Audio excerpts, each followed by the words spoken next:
Hi folks, you're with Tacitus Today. Tacitus Today, your pushback channel, and thank you for joining this audio live stream. In this essay, I'd like to talk about how the globalists have been so successful in associating conservative political values with fascism and Nazism. They seem to have done an excellent job of that, and aided and abetted by the education system, both in high school and college, the media, and so on. So every sort of information source that they have access to screams conservative equals Nazi, fascist, and whereas the progressive socialist thing is paradise. That's the difference: Nazis or paradise. Now, you'd think on the face of it, there's no way anybody would fall for that shit, but it is. Now, just talking to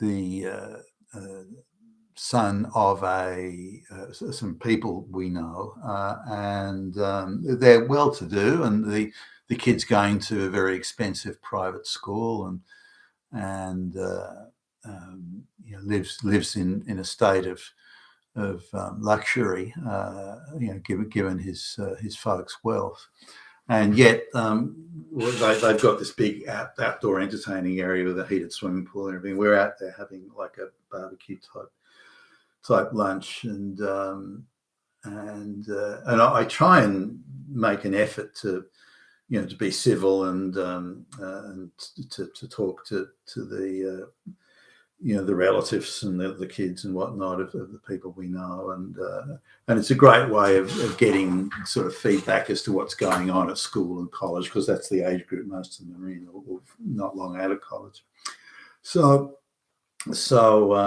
we're asking about, I mentioned something about conservative values, more thinking in terms of traditional conservative, in the sense of the Edmund Burkes and so on, from the late 1700s, but mentioned that, and so I mentioned the word conservative, and the kid, who's, I don't know, 17 or something, came back, conservative, oh, you mean Hitler? And just came out straight away, like it was a reflex. No thought went into it. It was just a reflex action. And so conservative conjures up Hitler. Now, again, this kid's would have access to, in Australian terms at least, one of the highest quality educations that you can buy in this country. There's at least $50,000 a year for this high school, or the senior high school, and more. By the time you add in the excursions, international travel excursions they do, and all that sort of stuff, they're worth, it would probably be pushing 80,000-90,000 a year for all the bits that get thrown in. But anyway, that was the reaction. So I sort of asked, well, how is sort of Hitler related to conservative? What's the he's like sort of Donald Trump, and he's against and he doesn't want equality, and he doesn't want and this. So again, reflex responses, talking point, soundbite type responses, no thought, no. Well, let's look at the facts here, or let's look at the issues, and so on. Now, I mentioned a few things, like Edmund Burke and that sort of stuff, and I just got a sort of a blank stare in return. So I thought, what the fuck are they teaching these kids? Now, sure, if you want to play the conservative equals Hitler, but also talk about, what conservatism really is, and talk about continuity and so on. But the thing that the kid sort of comes back, and I've heard others say this, so is that conservatism or conservative politics means taking away people's human rights.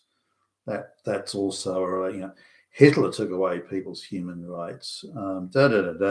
Therefore, Nazi. And so but again, the loop's sort of quite tight. It's just one reflex action, talking point regurgitation to the next, rather than actually thinking about it. So now, what human rights? Well, just the right to marry who you want to, this sort of thing.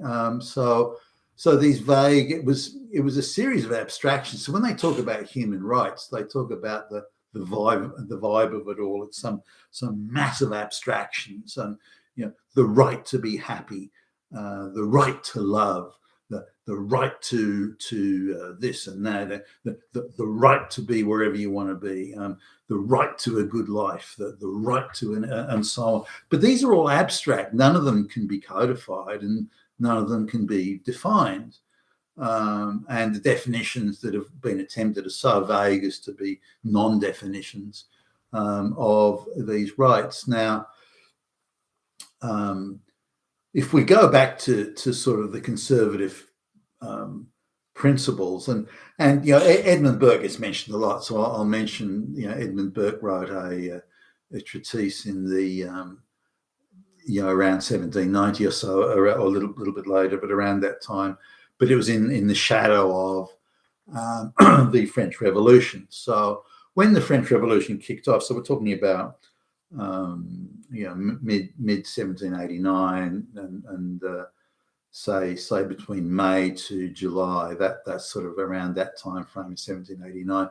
Edmund Burke, a British politician, was somewhat sympathetic to it. He sort of, it's people struggling for liberty. What's wrong with that?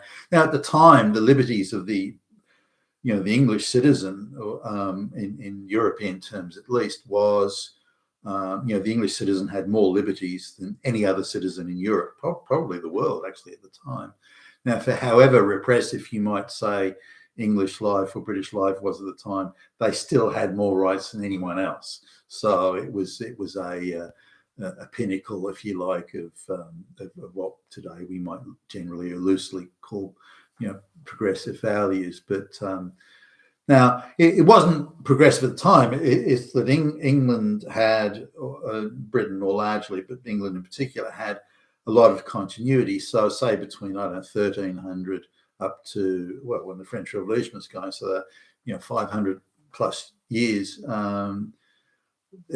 England had sort of a lot of continuity, and a lot of the institutions, not that there hadn't been there was the revolution, the king was executed by Cromwell and his goons, and that's so that there was, and then there was the Restoration. There was something called the Glorious Revolution, where the monarch was got rid of because the centre of power was held by Parliament, and the monarch had to be accountable to the law.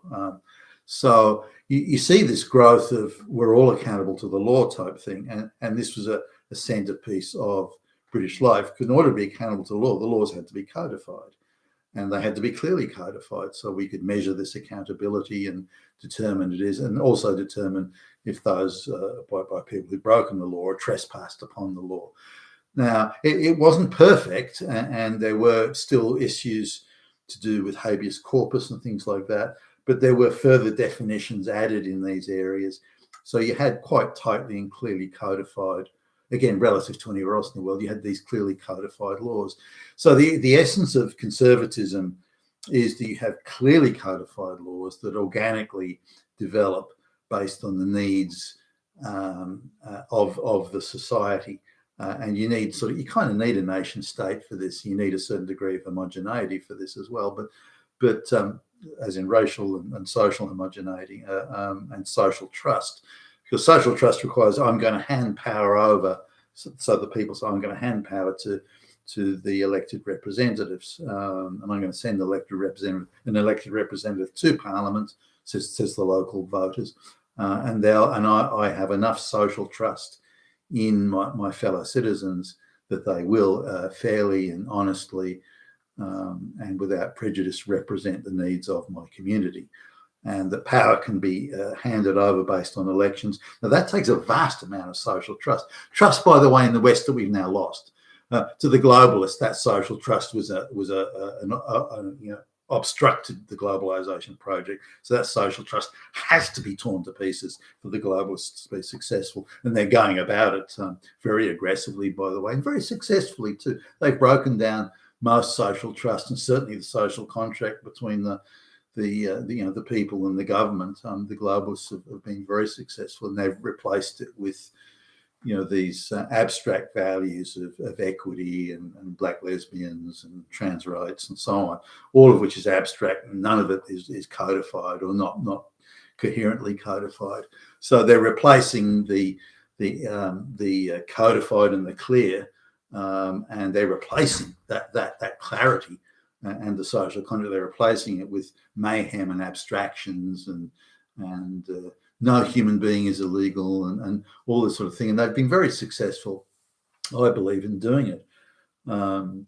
So coming back now to Edmund Burke, and he's touted as the one of the modern thinkers of the conservative, if you like, conservative set of political values. Now, again, he's writing at the time of the French Revolution. So by the time the Reign of Terror comes on, where the Committee for Public Safety is randomly grabbing dudes off the street and chopping their heads off in bullshit kangaroo courts, when Burke sees all this, he's horrified by it. He goes, "Holy shit! We've got an issue here. This is the sort of thing that happens when you discard conservatism and organic development and clearly codified laws." And on the clearly codified side of it, the Committee for Public Safety could declare someone an enemy of the people. Now, what was the definition of enemy of the people? Or whatever the committee decided it was. So that lack of codification. Now, they could talk about high-minded ideals, and they did. Equality and equality and fraternity and enemies of the people and to the benefit of the people. We represent the people and all this sort of thing. Talk about the people have a right to bread. Yeah, bread. Yeah. Well, wait a minute. Stop. They've got a right to bread. That's great. How do we codify that? Because we've got to have farmers, we've got to have crops planted, we've harvested, we've got to transport the harvest, we've got to do this, we've got to do that, we've got to, what about people ripping the public off with high prices for bread? And there's a whole lot of other things, mundane codified laws that need to go into delivering something like that, such as the people deserve bread, black lesbians deserve to be CEOs of all major corporations, equity, but what does it mean? How do you deliver it? How do you codify it? This is all very different. So Burke was, I'm paraphrasing here, Burke didn't say exactly this, but Burke was talking about conservative means that you conserve the laws, the agreed social contracts, the codifications, and you build on that. You don't tear it to pieces and throw it out the window.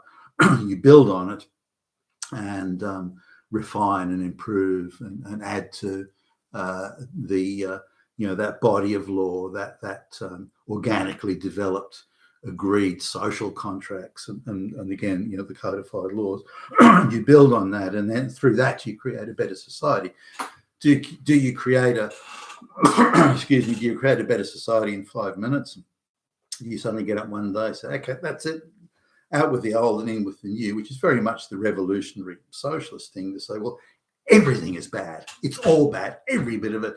We have to throw it all out and start again and replace it all. Now, I'm not aware of any society in history that succeeded in that way or succeeded in such endeavours, and their efforts to succeed have resulted in, genocidal, mass murder on a grand scale. Whether you look again at, and I've mentioned these previously, Pol Pot in Cambodia, whether you look at the Soviet Union and the tens of millions that died there, or China, where again tens of millions people were killed in pursuit of some uncodified set of abstract principles that are so abstract that they can never be codified. They can only ever exist in the vaguest possible terms, which allows for the tyranny of the elites to say, well, we'll interpret these vague laws however we want to interpret them.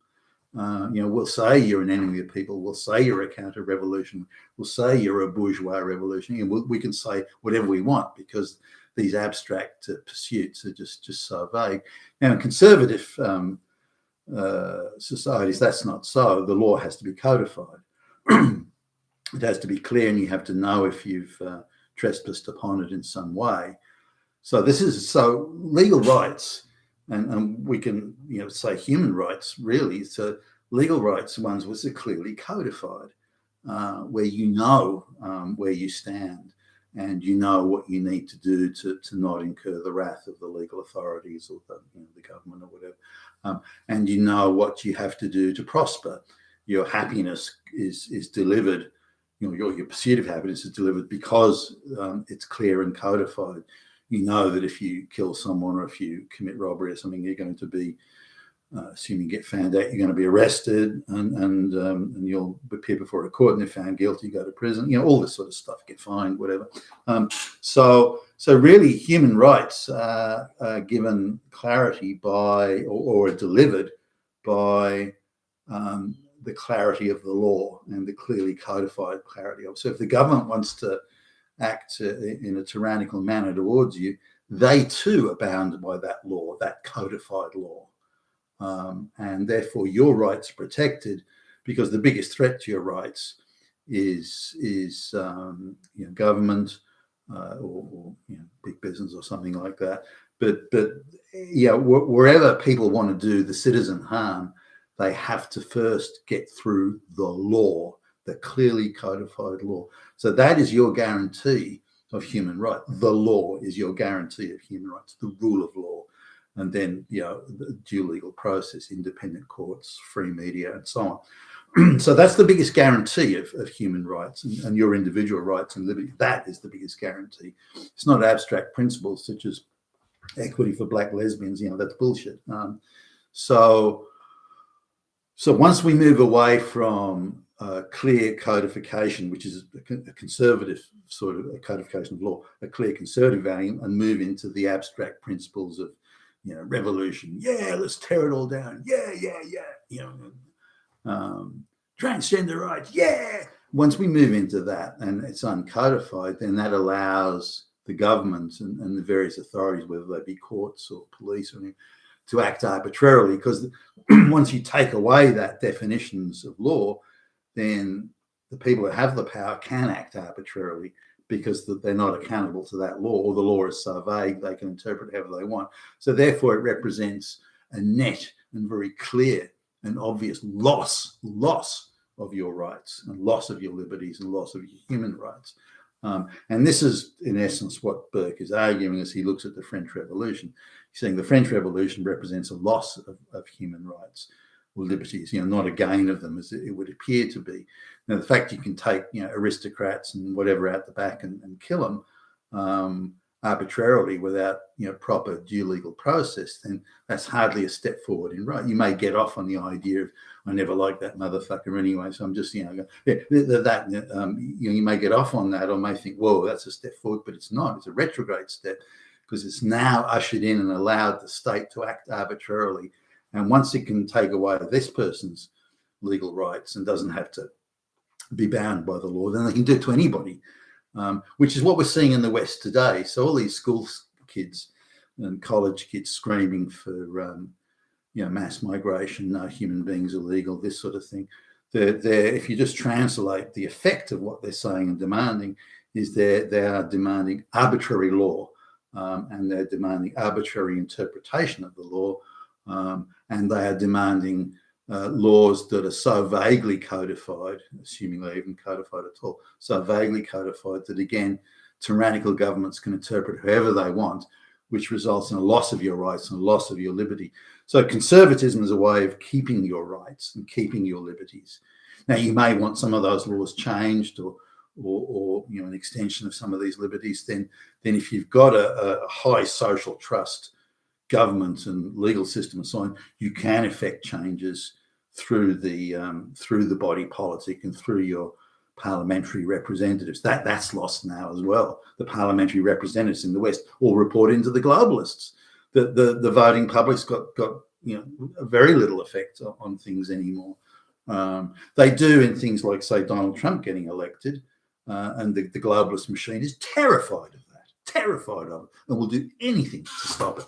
But again, if there were clearly codified laws, the things they can do to Trump, they wouldn't get away with.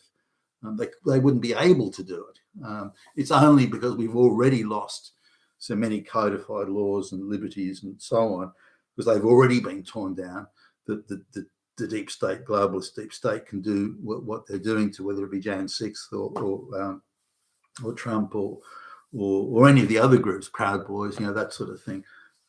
They can drag these people into court, without evidence, activist courts and activist DAs and so on. So already the laws have been